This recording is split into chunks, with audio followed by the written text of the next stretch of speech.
баъд аз таваққуф бозиҳои даври панҷуми чемпионати Тоҷикистон оид ба футбол миёни дастаҳои Лигаи Олӣ оғоз шуданд.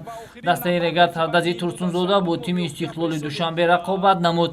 Дар дақиқаи 28-уми бозӣ нимуҳофизатгари Истиқлол Эҳсони Паншанбе тӯбро вориди тури дарвозаи рақибон сохт ва ҳисоб кушода шуд. Бо гузора шудани 7 дақиқаи дигар ҳамлагар Шериддин Бобоев бо зарбаи ҳадафраси хеш бори дуюм хатти дарвозаи Регат Тардазро рахна карда ҳисобро дуболо сохт.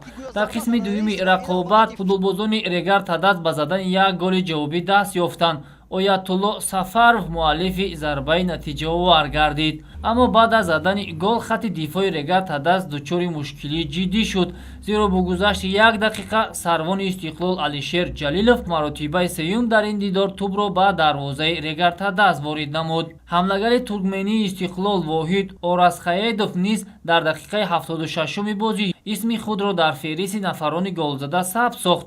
Муҳаммадҷон Раҳимов дар дақиқаи 79-уми бозӣ голи навбатии дастаи душанбегиҳоро ба самар расонид. Дар дақиқаҳои охири бозӣ ҳамлагари ҷавони Истиқлол Рустам Соиров дарвозабони тими Регат Тардазро маҷбур сохт то бори шашум тӯбро аз дохили тури дарвозааш дар ин вохӯрӣ берун барорад. натиҷаи дигар бозиҳои даври панҷуми чемпионати Тоҷикистон тавассути ҷадвал манзури шумо карда мешавад. дар бозии дигари давр дастаи клуби марказии варзиш Артиш дар майдони худ дастаи Файсканди ноҳияи Восеро пазируфт. ҳисобро дар дақиқаи 57-уми дидор Шодибек Ғаффоров боз кард. дар дақиқаи 72-ум Фахриддин Сафарзода тӯбро дохили тури мизбонон сохта таносубро барқарор сохт. бо ҳисоби мусовии 1-1 бозӣ ба анҷом расид.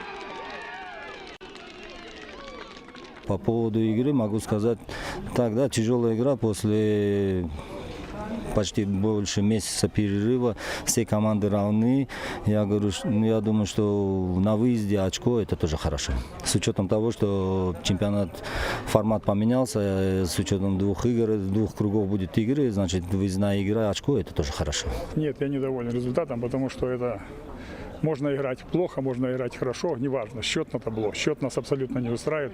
Тем более, на мой взгляд, он не по игре. Но, тем не менее, нужно принимать достойно те вызовы, которые судьба дает.